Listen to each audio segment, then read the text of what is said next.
इसमें कोई शक नहीं कि अब तक एरो और आयरन डोम दुनिया में मशहूर हुए हैं। ये इजराइल के बहुत ही सटीक एयर डिफेंस सिस्टम माने जाते हैं।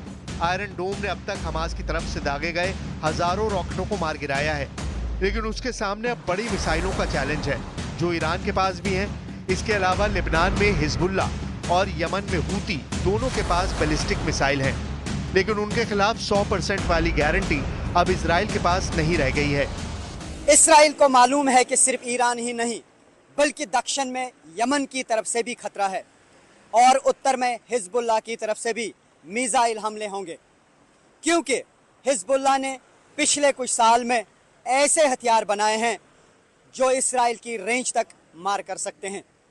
ये इसराइल के लिए बहुत ही डरावनी बात है, क्योंकि अगर इसराइल भी फ्रंट पर काबू नहीं पा सका तो समझ लीजिए कि उसके साथ अमेरिका के मिसाइल डिफेंस सिस्टम की भी इज्जत मिट्टी में मिल जाएगी।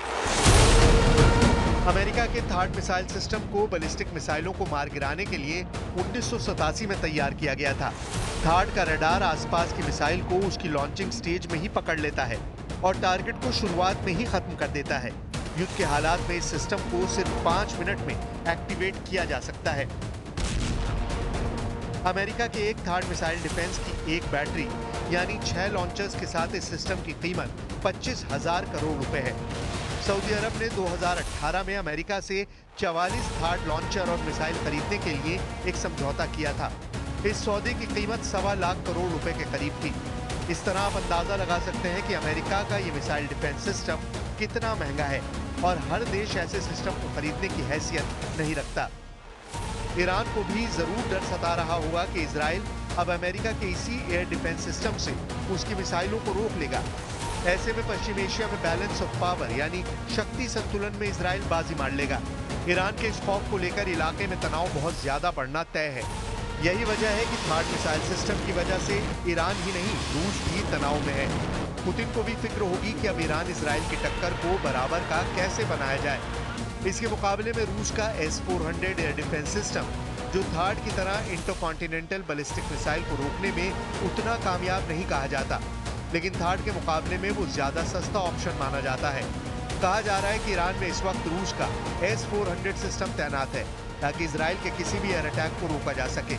इस बात से साफ है कि अब ईरान और इजराइल की टक्कर अमेरिका बनाम रूस बनती जा रही है।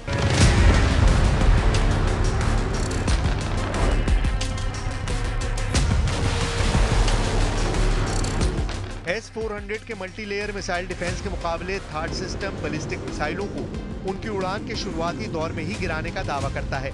THAAD system hit to kill तकनीक पर काम करता है, यानी ये मिसाइलों को रोकने और भटकाने की जगह उन पर सीधे आमने सामने का वार करके उन्हें तबाह कर देता है।